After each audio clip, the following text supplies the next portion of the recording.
Please have a seat. Sir, I'm going blank. Good to meet you. पहले I am not able to digest that I am sitting in front of you, हाँ हाँ, आराम से आराम से. तब मुझे वही हीरोइक फीलिंग आ रही है. Pleasure sir, pleasure. Thank you for the opportunity. तो आप पूरी तैयारी करके आए हैं, अपने क्वेश्चंस वगैरह सब लिख करके आए हैं? Yes sir, I tried my best to come up with the most relevant questions which can help me and fellow people who are watching. बताइए जी, शुरू करते हैं. आपकी जो भी क्वेश्चंस हैं First of all sir, आप ले लो, अपना वो हाथ में ले लो. हाँ, लेके के आराम से पूछते रहो. मैं ये जानना चाहता हूँ कि as an entrepreneur how to find that interest और पैशन कि हमारे साथ वो कैरी होगा और people would be willing to pay us. जैसे I am good at writing but nobody will pay me for writing. सो ऐसी कोई चीज़ को सेल्फ डिस्कवरी कैसे करे कि एंटरप्रेन्योरशिप करना है, बिजनेसमैन बनना है, पर how to select that particular niche. Number 1 तुम अपने इंटरेस्ट को, अपने पैशन को कैसे डिस्कवर करें, और दूसरा उसको मोनेटाइज कैसे करें, यानी कि वहाँ से पैसा कैसे कमाएं. तो आपने अपना एग्जांपल दिया कि भाई आपको राइटिंग में इंटरेस्ट है, बट आप कह रहे हो कि राइटिंग का मेरे को कोई पैसा नहीं देगा. बट ऐसा नहीं है. सबसे पहले तो दिमाग को यहाँ पे खोलना है, क्योंकि राइटिंग अपने आप में एक बहुत बड़ी फील्ड है. ओके. राइटिंग में क्या क्या आ जाता है, बहुत कुछ आ जाता है. मान लो आपके अंदर एक टैलेंट है कि मैं लिख सकता हूँ जी. तो जब आप लिख सकते हो तो आप बहुत कुछ लिख सकते हो. ओके. पोएट्री वगैरह लिख सकते हो. क्या लिख सकते हो आप? जी सर, पोएट्री. पोएट्री लिख सकते हो. तो अगर आप पोएट्री लिख सकते हो और अच्छी पोएट्री लिख सकते हो जी, तो ऐसे पोएट्स हैं जिसको हिंदी में कवि बोलते हैं, जो जाते हैं कवि सम्मेलन में यहाँ पर वहाँ पर और अच्छा पैसा कमाते हैं. जी. पहले तो अपने इस नोशन को चेंज करो ओके. कि मैं इससे पैसा कमा सकता हूँ और इससे नहीं कमा सकता. पैसा किसी भी चीज़ से कमाया जा सकता है. ओके. बस थॉट ऐसा होना चाहिए कि हाँ, हमको किस तरीके से कमाना है. फॉर एग्जाम्पल, आप राइटिंग की बात कर रहे हो, मैं आपको एक और एग्जाम्पल देता हूँ. यूट्यूब पे सबसे ज़्यादा व्यूज़ किस तरह की वीडियोस पे होते हैं? Any idea? बस ओवरनाइट मिलियनर कैसे बनना है, how to get rich quick. नहीं. देखो मैं बताता हूँ. बच्चों के जिंगल्स के वीडियोस, माय गुडनेस. उस पर अगर आप देखोगे तो बहुत सारे चैनल्स हैं और उन चैनल्स के ऊपर करोड़ों में सब्सक्राइबर्स हैं और अरबों में व्यूज़ हैं. वाह. तो क्या ये राइटिंग से कनेक्टेड है या नहीं है? एब्सोल्युटली. अगर आप अच्छा लिख सकते हो तो आप फ्रीलांसिंग बेसिस पे ऐसे भी किसी पर्सन को हायर कर सकते हो जो उसमें म्यूजिक दे दे पीछे से जो आपने लिखा है, और ऐसी भी किसी फीमेल को या मेल को हायर कर सकते हो जो कि उसको जिंगल फॉर्म में कन्वर्ट कर दे. ओके. और उसके साथ कुछ इंटरेस्टिंग से विजुअल्स ऐड हो जाए. तो उसके ऊपर कितने व्यूज आ सकते हैं उसकी कोई लिमिट ही नहीं है. तो जो व्यूज आ सकते हैं तो पैसा भी कमा सकते हो. उसके अलावा और बहुत तरीके हैं जिस तरीकों से आप पैसा कमा सकते हो राइटिंग से ही. अभी मैंने सिर्फ राइटिंग की बात करी है. तो नंबर 1 हमारे को क्या समझना है कि ऐसा कोई काम नहीं है दुनिया में, ऐसा कोई पैशन नहीं है, ऐसा कोई इंटरेस्ट नहीं है जिससे पैसा नहीं कमाया जा सकता. बस हमें पता होना चाहिए दुनिया में क्या क्या हो रहा है और लोग किस किस तरीके से पैसा कमा रहे हैं. एब्सोल्युटली. अगर वो हमको आ जाए और लोगों को एग्जैक्टली क्या चाहिए, अगर उसको आप कनेक्ट कर पाओ अपने पैशन से, अपने इंटरेस्ट से, यानी कि अपनी राइटिंग से, तो काम हो गया. अब सवाल उठता है कि हमारा माइंड ऐसे क्यों नहीं चलता है, हर जगह पे हम अपॉर्चुनिटी को क्यों नहीं देख पाते हैं? क्योंकि जिसकी आप बात कर रहे हो ना, बिजनेस की, entrepreneurship, it's all about seeing opportunities everywhere. जैसे 2 तरह के लोग होते हैं. एक होते हैं जिनके सामने भी एक बहुत बड़ी अपॉर्चुनिटी होगी, वो उसको नहीं देख पाते हैं.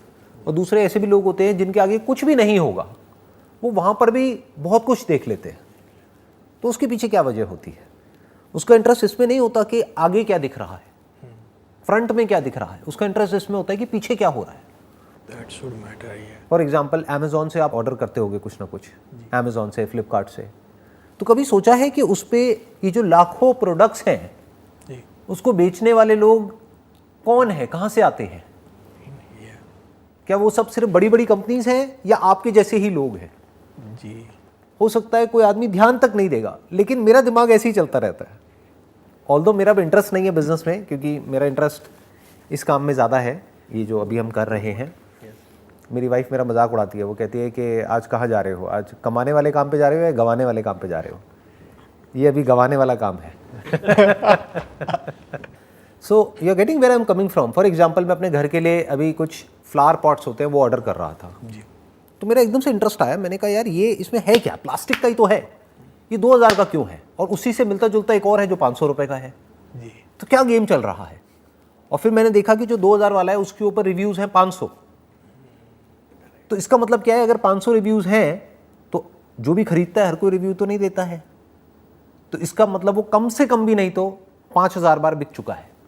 अगर 10% भी हम मान के चलते हैं कि जिन लोगों ने रिव्यू दिया होगा, तो एक सेकंड में आप कैलकुलेट कर सकते हो कि अगर 5000 बार वो प्रोडक्ट बिका है और उसी कंपनी के और भी बहुत सारे प्रोडक्ट्स हैं, तो अगर आप देखेंगे वहाँ पे और कितने सारे उनके प्रोडक्ट्स हैं और हर प्रोडक्ट के ऊपर इतने इतने रिव्यूज़ हैं, तो आप आइडिया लगा सकते हो कि उनके कितने प्रोडक्ट्स बिक चुके हैं।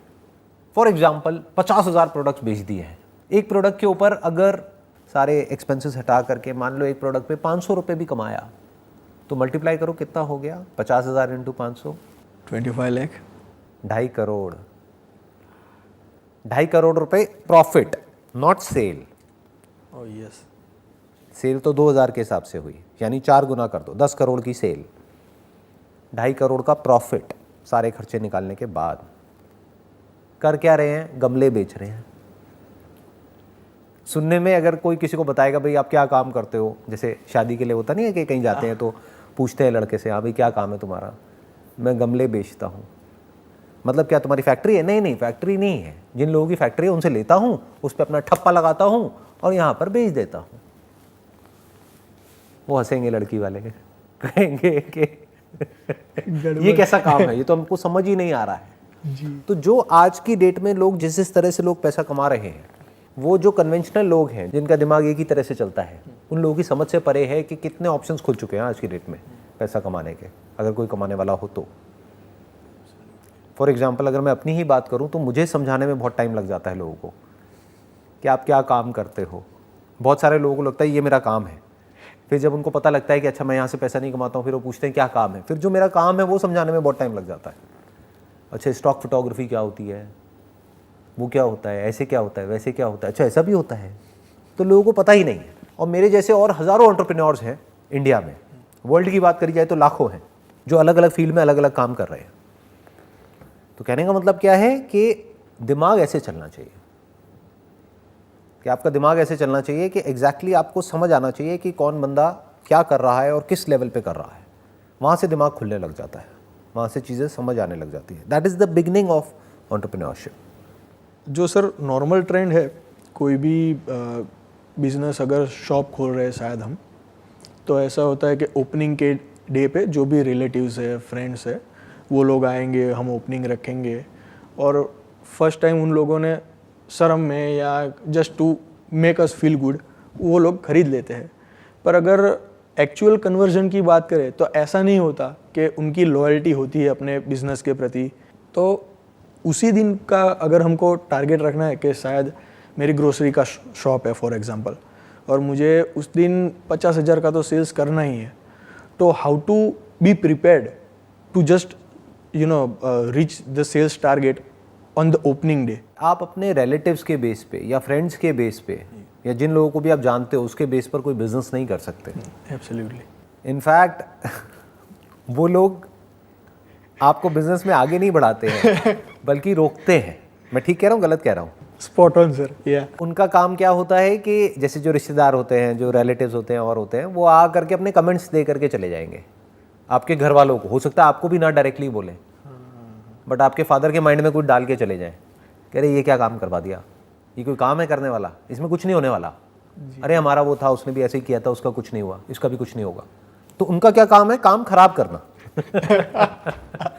तो आप गलत तरह से सोच रहे हो as far as marketing your business is concerned. Okay जी। आपकी विजन ये नहीं होनी चाहिए कि मेरे को एक ही दिन में 50,000 की सेल निकालनी है। एक दिन में चाहे कुछ भी सेल नहीं निकली क्या फर्क पड़ता है, एक हफ्ते में कुछ नहीं निकली क्या फर्क पड़ता है। मेन है कि अगले एक महीने में या एक साल में आप क्या करने वाले हो। Okay, that is important. ये अगले 2 साल में क्या करने वाले हो, 3 साल में या 5 साल में, अगर आपका कोई लॉन्ग टर्म प्लान है तो, लॉन्ग टर्म विजन है तो जी। अब वो कैसे होगा? वो रिलेटिव्स के बेस पे तो होगा नहीं, क्योंकि आपकी तरक्की देख करके उनको कौन सा मजा आने वाला है। सोचने वाली बात है। अगर आपके घर में जो गाड़ी खड़ी है वो उनकी गाड़ी से बड़ी है तो उनको खुशी होगी या उनको दुख होगा? अंदर ही अंदर जेलसी होगी, क्योंकि जेलसी हमेशा हमको अपनों से होती है, परायों से थोड़ी होती है। जी। आपको मेरे से जेलसी होती है क्या? नहीं होती। बट यही मैं आपका सगा भाई हूं तो होगी या नहीं होगी? तो उनके बेस पर कभी भी कोई प्लान मत बनाओ। That plan is bound to fail. तो प्लान कैसे बनाओ कि मैं अपने ग्रॉसरी का स्टोर खोल रहा हूँ, तो अब ग्रॉसरी के इंडिया के अंदर लाखों स्टोर्स खुले हुए हैं, आपका स्टोर उन सब से कैसे अलग होने वाला है? Okay, that needs to be thought about. क्या कुछ अलग है या आप भी वही कर रहे हो जो सब कर रहे हैं? अगर वही कर रहे हो जो सब कर रहे हैं तो कंपटीशन दबा के होने वाला है। और आजकल तो कंपटीशन सिर्फ ऑफलाइन से नहीं है, ऑनलाइन से भी है। आप भी जब कुछ खरीदने जाते हो तो आप ये भी देखते हो कि ऑनलाइन कितने का है, क्या डील मिल रही है, यस, ऑफलाइन कितने का है। तो you need to think about कि भाई मैं क्या अलग करने वाला हूँ। अब वो दिमाग कैसे खुलता है लोगों का? जैसे ज़्यादातर लोग जो बाहर ट्रैवल करते हैं, जैसे आपने भी पढ़ाई बाहर से करी हुई है। जी सर। कहाँ से करी हुई है आपने? I think Australia and UK. हाँ, ऑस्ट्रेलिया से और यूके से करी हुई है। तो वहाँ पे आपने ऐसा बहुत कुछ देखा होगा जो अभी तक इंडिया में नहीं हो रहा है। जैसे इंडिया में जो कॉन्सेप्ट शुरू हुआ है ना 24/7 का, कि बहुत सारे ऐसे ग्रॉसरी स्टोर्स खुल गए हैं जो 24 घंटे खुले रहते हैं, या सुबह मान लो 7 बजे से रात को 11 बजे तक खुले रहते हैं। तो ये कॉन्सेप्ट कहाँ से आया, ये आइडिया कहाँ से आया लोगों के माइंड में? कहीं ना कहीं बाहर कोई गया होगा, उसने देखा कि अच्छा वहाँ हो रहा है तो इंडिया में क्यों नहीं हो सकता। तो उन्होंने दिमाग लगाया, यहाँ पे किया, अब वो मॉडल सक्सेसफुल हो गया, क्योंकि अब वो कुछ ऐसा कर रहे थे जो और कोई नहीं कर रहा था। जब सारे स्टोर बंद हो जाते हैं तब भी कुछ स्टोर्स खुले रह जाते हैं, तो अब उनको एक एडवांटेज मिल गया है। तो that is like a USP, that is called unique selling preposition. जैसे आप अहमदाबाद में रहते हो, राइट जी, तो आपने कोई ऐसा एरिया चूज किया जहाँ पर जो लोग हैं वो फाइनेंशियली वेल ऑफ है। जैसे अहमदाबाद में बेस्ट एरिया कौन सा है जहाँ पे सबसे महंगी प्रॉपर्टी है? Sindhu Bhavan road. Sindhu Bhavan road, right? ये एरिया आप कह रहे हो मोस्ट प्राइम लोकेलिटी है वहाँ की। तो उसके आसपास में देखो जो ग्रॉसरी स्टोर्स खुले हुए हैं वो क्या कर रहे हैं, किस तरह से कर रहे हैं। तो हो सकता है वहाँ पे आपको एक बहुत बड़ा गैप नज़र आएगा कि वो लोकेलिटी तो ऐसी है जहाँ पर एक से बढ़कर एक घर है, हर घर में एक से बढ़कर एक गाड़ियाँ हैं। जी, मैं ठीक कह रहा हूँ ना? जी, एब्सोल्युटली। यानी कि पॉश लोकेलिटी है, लेकिन हो सकता है उसके आसपास में एक भी ऐसा स्टोर ना हो, ग्रॉसरी स्टोर, जो कि सिर्फ हाई एंड आइटम्स रखता हो, जो उन लोगों के लिए हो जो बहुत ही हेल्थ कॉन्शियस है। यानी वो चीज़ जो एक नॉर्मल ग्रॉसरी शॉप में मिलेगी 100 रुपए की, वही चीज़ किसी दूसरे ब्रांड की वहाँ पे मिलेगी 500 रुपए की। फॉर एग्जाम्पल मानुका हनी, आपने सुना है इसके बारे में? नहीं सर। न्यूजीलैंड में काफ़ी पॉपुलर है। वो हनी छोटी सी डब्बी होती है, वो 2-3 हज़ार रुपये से शुरू होती है और 10,000 रुपये तक जाती है हनी, जो वैसे कितने का मिलता है? 100-200 रुपये का। यस। तो वो कौन खरीदेगा? वो आप किसी ऐसी लोकेलिटी में चले गए जहाँ पर के पेइंग कैपेसिटी नहीं है लोगों की, तो गालियाँ निकालेंगे। वो कहेंगे क्या पागल बनाने के लिए दुकान खोल ली है। बट देयर आर लोकेलिटीज़ जहाँ पर वो कहेंगे आपके पास बेस्ट क्या है वो दिखाओ मुझे तुम। क्योंकि जो बंदा 50 लाख की गाड़ी रख सकता है, क्या वो 5,000 का हनी नहीं खरीद सकता अपनी हेल्थ के लिए? एब्सोल्युटली। तो इस तरह के प्रोडक्ट्स आप वहाँ पे रखोगे। वो प्रोडक्ट्स कहाँ से आएंगे? आपको बाहर से इंपोर्ट करने की जरूरत नहीं है। देयर आर इंपोर्टर्स जो बाहर से इंपोर्ट करते हैं, उन इंपोर्टर्स से आप डायरेक्टली ले लोगे। हो सकता है इसमें इन्वेस्टमेंट उससे कम हो जो आप सोच रहे हो, क्योंकि हो सकता है आप अपने माइंड में सोच रहे हो कि मैं एक ऐसा ग्रॉसरी स्टोर खोलूंगा जो बहुत बड़ा होगा। कितना भी बड़ा हो, और बड़े बड़े खुले हुए हैं, उनसे तो छोटा ही है ना। हाँ, कितने हैं जो बहुत बड़े बड़े खुले हुए हैं, मैं नाम नहीं लूंगा बट आप समझ गए होंगे। यस, कितने सारे हैं, चेन ऑफ स्टोर्स है यस, जी, जो 10,000 स्क्वायर फीट के हैं, 20,000 स्क्वायर फीट के, 50,000 स्क्वायर फीट के। इतना बड़ा तो आप खोलोगे नहीं, तो कितना भी बड़ा खोल लो उनसे तो छोटे ही रहोगे। हाँ, तो मैं क्या कह रहा हूँ, चाहे छोटा सा खोलो, ओके, एक ऐसी शॉप ऐसी जगह पर जहां पर उससे मिलती जुलती और कोई शॉप नहीं है, और प्लस आप उनके घर पे डिलीवर करो। और अपनी मार्केटिंग के लिए एक अच्छी सी बाइक रखो जिसमें कि आपकी ब्रांडिंग हो रखी हो, ओके, तो आपकी एड अपने आप हो रही है। हाँ, जब भी कोई वो बाइक लेकर के जा रहा है, जैसे होती है नॉर्मली सबकी, बट अच्छी सी, इसमें पैसा लगाओ। बजाय बड़ी शॉप में पैसा लगाने के छोटी शॉप खोलो, होम डिलीवरी दो। जी, लेकिन जो छोटी शॉप भी आप बना रहे हो वो अच्छी सी बनाओ, बिल्कुल, क्योंकि वहाँ पे प्रोडक्ट प्रीमियम है, तो देखने में वो शॉप प्रीमियम होनी चाहिए। तो बड़ी शॉप खोल करके उसमें 20 लाख रुपए इंटीरियर में लगाने से अच्छा आप छोटी शॉप खोलो और उसमें 10 लाख रुपए इंटीरियर में लगाओ। ओके, आप समझ गए मेरी बात, मैं क्या कहना चाह रहा हूँ? जी सर, इस तरह से समझ पा रहे हो ना? हाँ, बीइंग स्पेसिफिक। हाँ, you must be very specific कि exactly what is it that you are going to do, किस गैप को आप फिल करने वाले हो, that must be very clear in your mind. तो अगर इस तरह से आप करते हो तो आपके सक्सेसफुल होने के चांसेस बहुत ज़्यादा है। उसमें फेल होने के चांसेस बहुत कम है, क्योंकि एक नीड है जो और कोई देख नहीं पा रहा है और कोई फुलफिल नहीं कर पा रहा है, उसको आप फुलफिल कर जाओ तो काम हो जाता है। फॉर एग्जाम्पल मानुका हनी की अभी हम बात कर रहे थे। हाँ जी। अगर आप डायरेक्टली बाहर से मंगाते हो और आप ऑनलाइन सेल करते हो, अब वहाँ पे क्या होगा, आप देखोगे ऑनलाइन कितने कितने लोग हैं, कितने कितने ब्रांड्स के और कितने कितने में बेच रहे हैं। अब आप क्या करोगे, ईमेल्स डालोगे किसको, न्यूजीलैंड में जो कंपनीज हैं जो इस तरह का हनी बनाती हैं, तो आप देखोगे इंडिया में इन 3 कंपनीज के तो हनी हैं, बट बाकी के 10 ब्रांड्स हैं वहाँ पर जिनका कोई हनी नहीं है। आप उन 10 ब्रांड्स को अप्रोच करोगे, क्योंकि इन 3 ही का अगर आपने निकाल दिया तो अव्वल तो there is a strong possibility कि जो ये 3 ब्रांड्स आपको दिख रहे होंगे अमेजोन पे, फ्लिपकार्ट पे, इनका कोई ना कोई एक्सक्लूसिव एग्रीमेंट होगा इन कंपनीज के साथ में। यस। तो वो कंपनीज आपको एंटरटेन ही नहीं करेगी। नहीं, या तो हो सकता है कोई चौथी, 5वीं या 6ठी, 7वीं कोई कंपनी हो क्या सकता है, होंगी। जी। बाकी की जो नीचे की 10 कंपनियां हैं वो वेट कर रही होंगी कि वो किसी तरह से अपने प्रोडक्ट को इंडिया में मार्केट कर सके, बट कोई इंडिया से उनको अप्रोच ही नहीं कर रहा है। सब उसी टॉप 3 में फोकस्ड है। और इंडिया के लिए क्या टॉप 3 और क्या टॉप 10? अगर मैं कोई XYZ ब्रांड का नाम आपको बताता हूं वहां का, आपको कैसे पता कि वो ब्रांड वहां का नंबर 1 है, नंबर 2 है, नंबर 10 है? हाँ, जो पिक्चर हम समझे मेरी बताएंगे वही दिखेगी। How do people know in India कि which is the best brand of New Zealand? तो अगर आप नंबर 10 वाले ब्रांड को भी अप्रोच करते हो जिसकी क्वालिटी अच्छी है लेकिन ब्रांड नेम इतना स्ट्रांग नहीं है, तो हो सकता है वो आपको और सस्ते में दे दे, जिसको और लोग जो ऑनलाइन बेच रहे हैं मान लो 4,000 रुपए का, उसको आप 2,000 में बेच दो। इसको बोलते हैं मार्केट डिसरप्शन, कि आपने पूरी की पूरी मार्केट को डिसरप्ट कर दिया। अब वो लोग हिल जाएंगे, वो कहेंगे ये क्या हो रहा है कि जो चीज़ हम 4,000 की बेच रहे हैं वो कोई और आ गया है जो 2,000 में बेच रहा है, और फिर भी आप 1,000 रुपये कमा रहे हो उसमें, क्योंकि पीछे से आपको मान लो 700-800 रुपये का पड़ रहा है। तो अब इसमें क्या चाहिए आपको? इसमें आपको सीखना पड़ेगा कि अमेजोन पे या फ्लिपकार्ट पे या कहीं पर भी मार्केटिंग कैसे करते हैं।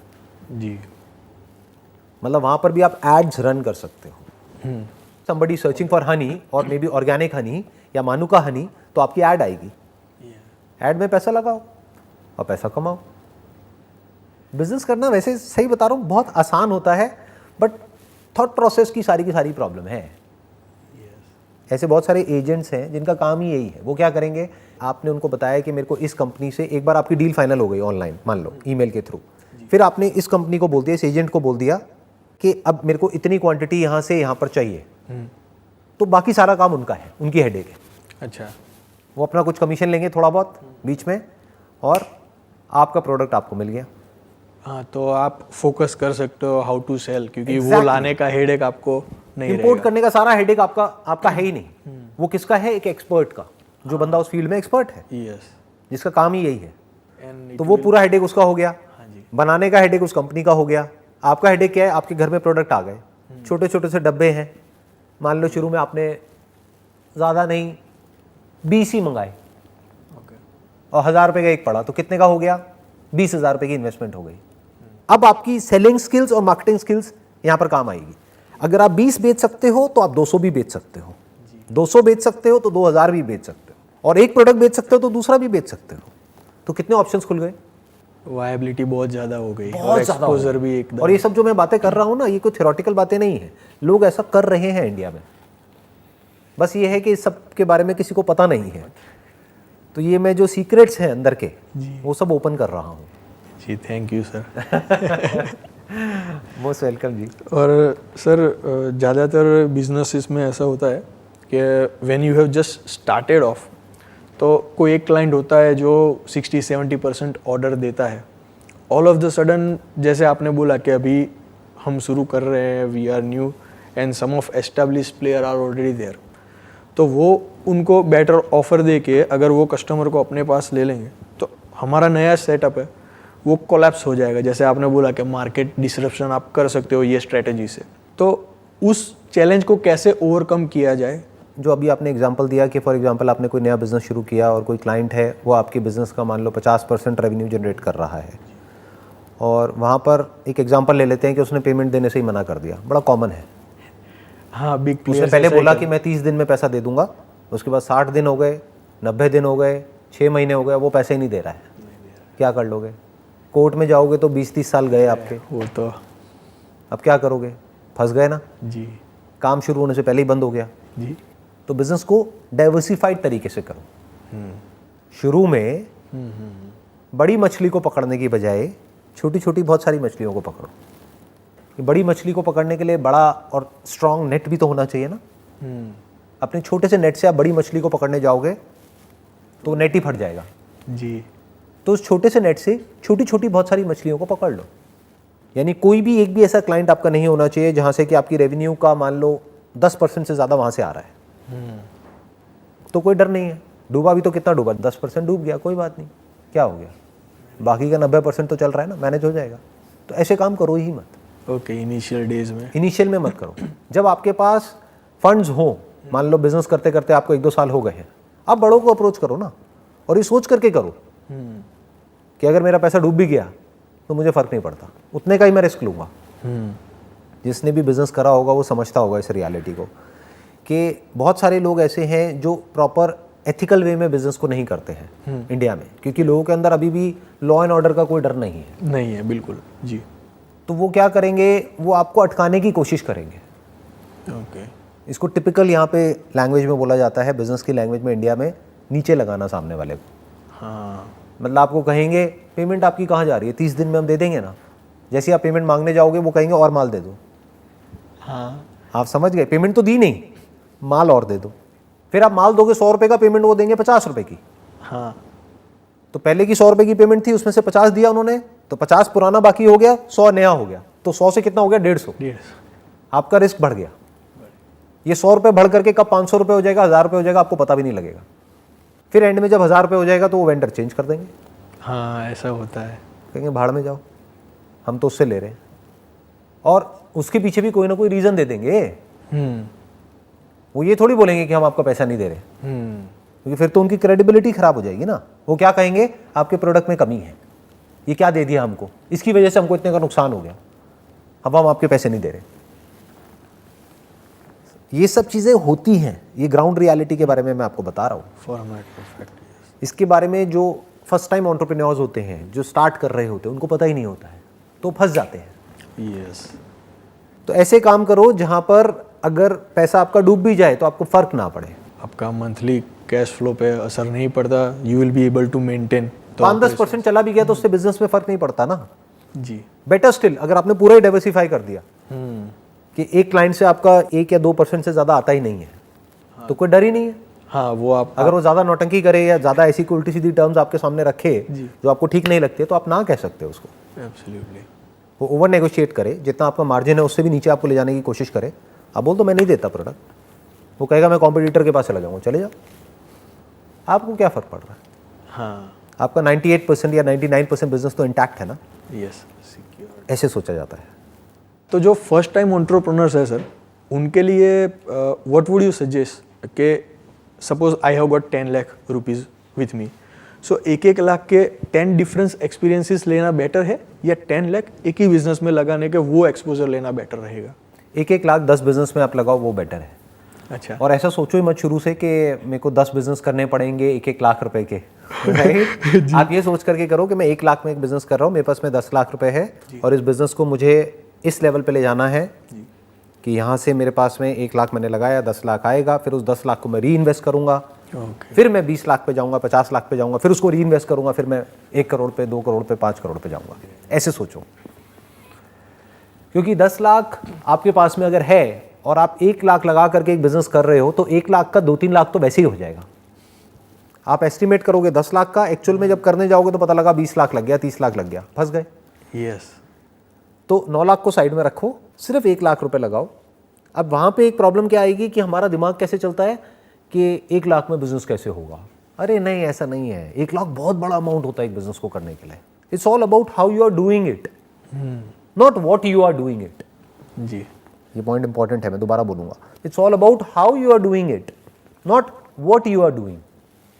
लोग ये समझते हैं business is all about what needs to be done, क्या करूं क्या करूं क्या करूं। अरे करने को तो बहुत कुछ है, कुछ भी कर लो, कैसे करोगे, दैट इज मोर इंपॉर्टेंट। जैसे मैंने अभी कोई भी नई बात नहीं करी, ऐसी बात नहीं करी कि आप वहां चले जाओ, यहां चले जाओ, ये कर लो, वो कर लो, राइट? मैंने क्या करा, जो भी आपने बोला उसी से रिलेटेड आपको एग्जाम्पल्स दिए हैं जो कि ग्राउंड रियलिटी पे बेस्ड है। प्रैक्टिकल। आपने ग्रॉसरी की बात करी, मैंने आपको बताया कि ग्रॉसरी से रिलेटेड कैसे किया जा सकता है। ऑनलाइन का मैंने आपको बताया कि कैसे किया जा सकता है।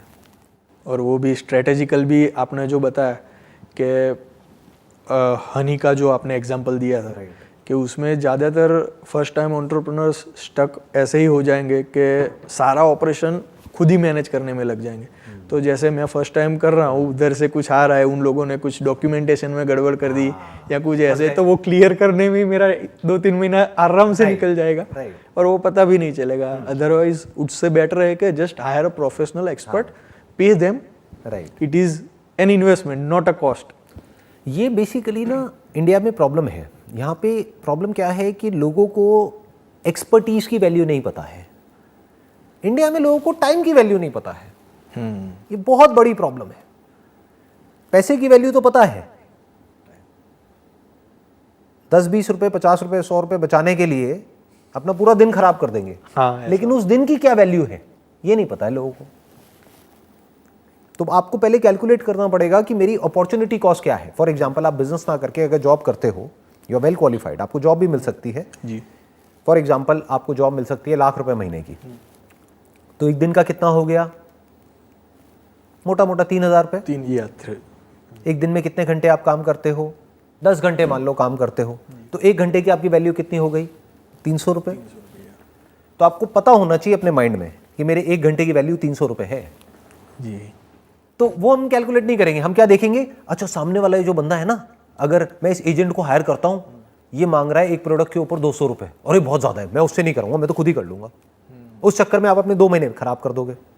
तो 2 महीने खराब करने का मतलब क्या हुआ? 2 लाख खराब कर दिए जी। इससे बेटर क्या था? उस बंदे को वो कितना मांग रहा था, कमीशन वमीशन सब मिला करके 5,000 रुपये, 10,000 रुपये। नहीं, मैं उसको नहीं कमाने दूंगा, सारा मैं खुद ही कमाऊंगा। ये बड़ी गंदी सोच है लोगों की। उसी के चक्कर में स्टक हो जाएंगे। बहुत गलत सोच है। यस। अगर आप मेरे से पूछोगे ना बिजनेस में, ये तो अभी आप बात कर रहे हो स्टार्टअप की, अगर मैं इससे और एक स्टेप आगे की बात करूं, जी। वो लोग जो होते हैं ना, जो एक ही लेवल पे स्टक हो जाते हैं, जो उससे आगे बढ़ नहीं पाते हैं, उनका थॉट प्रोसेस ये होता है कि सारा कुछ मैं खुद ही रख लूं, मैं किसी को नहीं दूंगा। ना तो मैं किसी और को अपना काम हैंड ओवर करूंगा, ना मैं किसी और को हायर करूंगा, ना मैं किसी और को पैसा दूंगा। उनका दिमाग ये चल रहा होता है कि मैंने अगर किसी को हायर किया और उसको 20,000 रुपये महीने का दिया, तो मैं उसको क्यों दूं 20,000 रुपये, मैं खुद ही कमा लूँ ना। तो वो उसी लेवल पे रह जाते हैं। अब 20,000 रुपये वाला काम भी वो खुद करेंगे तो उनका लेवल 50,000 से ऊपर बढ़ेगा कैसे? बढ़ ही नहीं सकता। यानी एक शेयरिंग माइंडसेट होना चाहिए। ये होना चाहिए कि हम मिल करके आगे बढ़ेंगे। अगर आप कुछ बड़ा करना चाहते हो तो देयर मस्ट बी पीपल कि आप छोटे से निकल सको और उसको कोई और कर सके। सब कुछ खुद ही करोगे तो आप बड़ा कैसे करोगे? यस। सबसे बड़ा क्या है बिजनेस में? सोचना, आइडिएशन, थिंकिंग। उसके लिए आप फिजिकली मेंटली फ्री होने चाहिए, तभी तो आप सोच सकते हो व्हाट्स नेक्स्ट। वो सोचने के लिए पहले आपका माइंड फ्री होना चाहिए छोटे छोटे चिंदी कामों से। हाँ, तभी जाके वो, तभी वहां से फ्री होगे ना। अब वो काम भी आप सारे खुद ही करोगे तो आप तो एग्जॉस्ट हो जाओगे, फिजिकली भी और मेंटली भी। तो बड़ा कैसे करोगे बिजनेस को? ये प्रॉब्लम होती है 99% उन लोगों के साथ जो एक लेवल के बाद में आगे नहीं बढ़ पाते। मेरा फंडा इसका बिल्कुल अपोजिट है।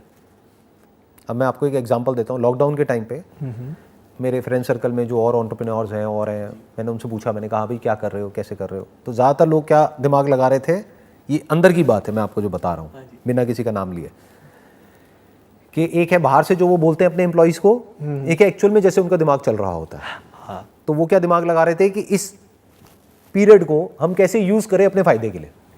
Cut off sale, cut off, मतलब जो भी स्टाफ उनको लग रहा था कि भाई जिनकी सैलरी ज़्यादा है या उससे कम में हमको उनसे बेटर लोग मिल सकते हैं, उन सबको निकाल दिया। नंबर 2, सैलरीज को आधा कर दिया, लीव विदाउट पे कर दिया। ये सब हुआ है लोगों के साथ में। Harsh reality. Yes. Harsh reality. आप भी जानते होंगे अपने फ्रेंड्स को, सबको Yes. जिनके साथ में इश्यूज हुए हैं। बहुत सारे लोग हैं अनएम्प्लॉयड हो गए हैं, बहुत सारे उनकी सैलरीज आधी हो गई हैं, बहुत सारे हैं उनको लीव विदाउट पे बोल दिया।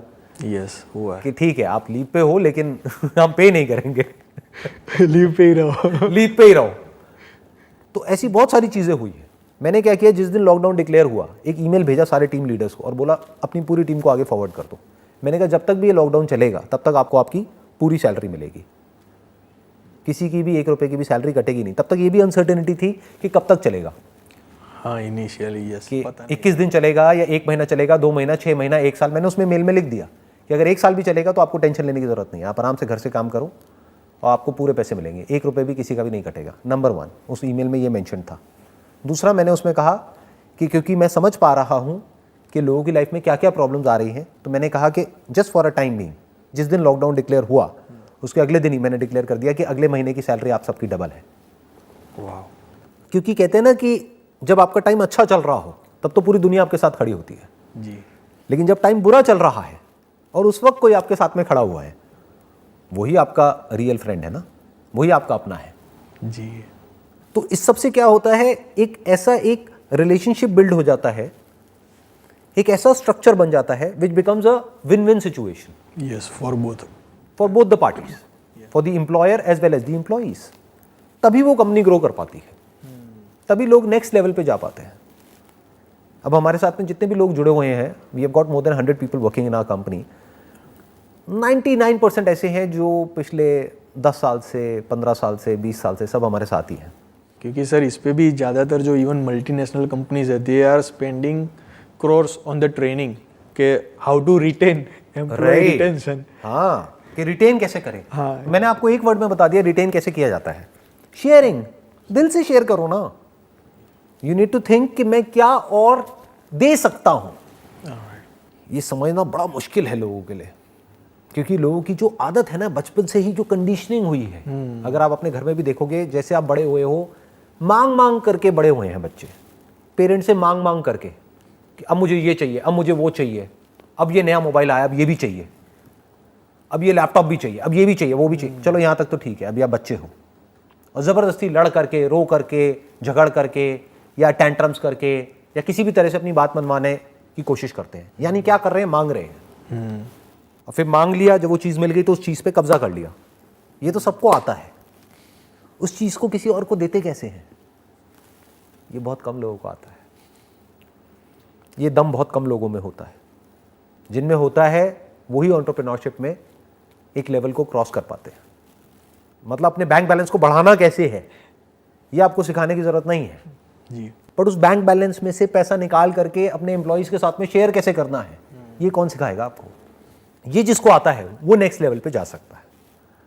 एक्चुअल में दिल से शेयर करना, सिर्फ बार बार से दिखाने के लिए नहीं, बोलने के लिए नहीं, अपने फायदे के लिए नहीं, एक्चुअल में शेयर करना कि वो लोग करते हैं तो वो डिजर्व करते हैं।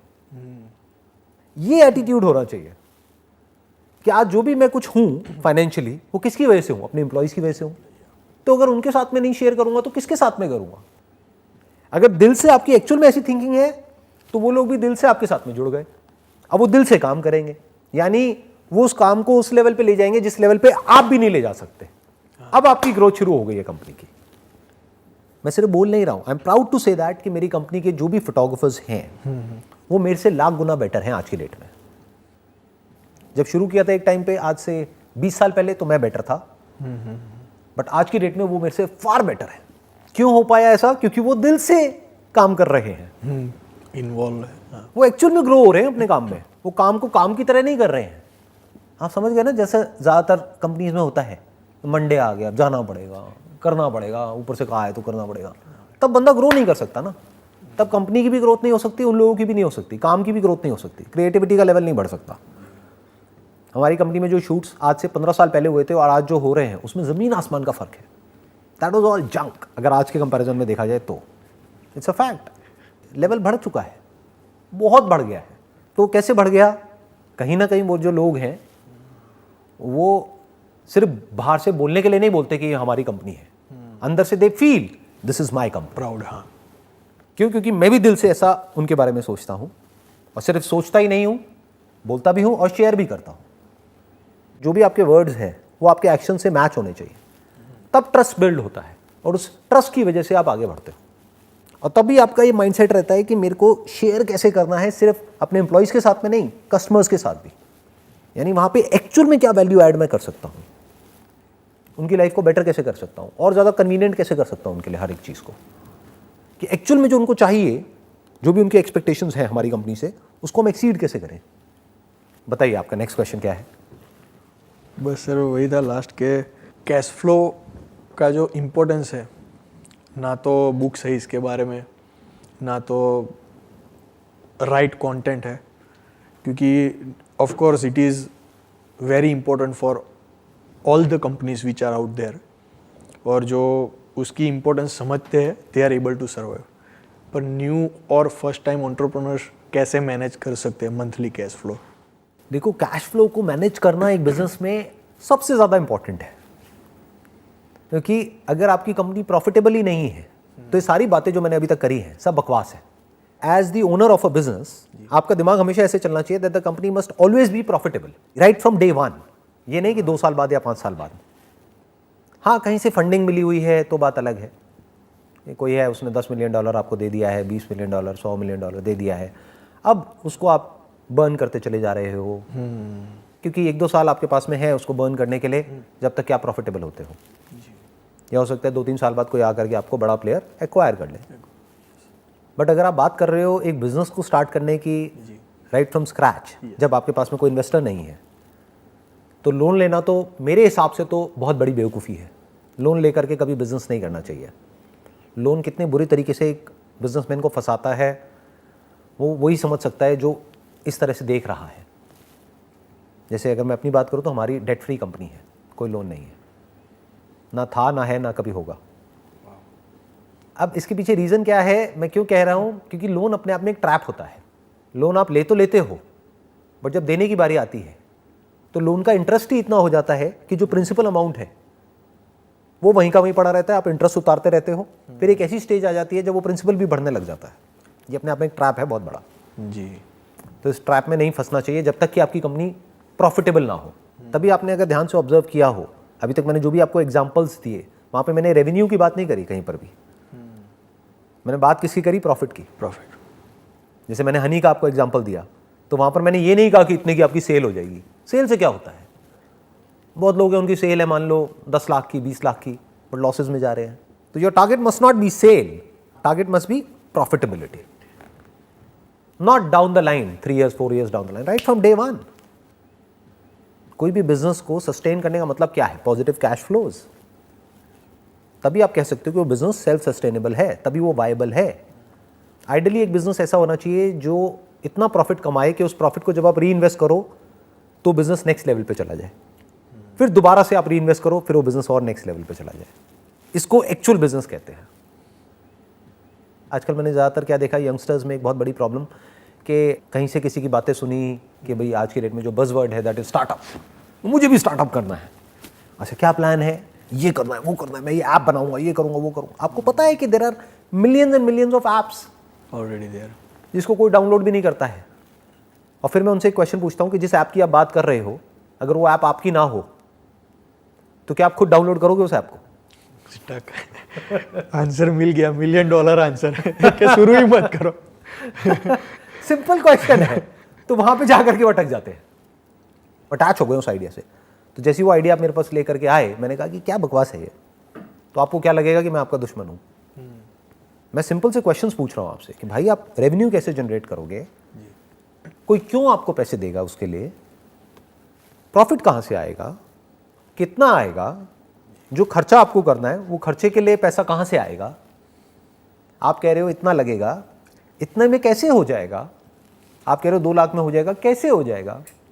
इसमें तो 10-20 लाख से कम में स्टार्टिंग ही नहीं हो पाएगी। चलो बन भी गया, उसको मार्केट कैसे करोगे? मार्केटिंग का बजट कहाँ है आपका? आप कह रहे हो मैंने ऐप बना ली, ठीक है बना ली, अब उसके बारे में लोगों को पता कैसे लगेगा? ऐप तो बन जाएगी मान लो 10 लाख रुपए में, जो 1 करोड़ रुपए मार्केट करने के लिए चाहिए वो कहाँ है? अच्छा, वो तो नहीं है, वो तो मैंने सोचा ही नहीं। तो क्या होगा? एक प्रोडक्ट तो बन जाएगा। बिल्कुल ऐसा है, आपने कोई प्रोडक्ट बना करके अपने घर में रख दिया है और कह रहे हो वो बिक नहीं रहा है। अरे भाई दिखेगा तभी तो बिकेगा। That is advertising, that is marketing.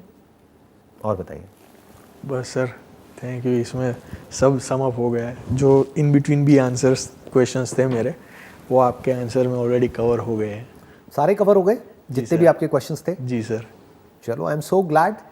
Thank you sir जी। Most welcome.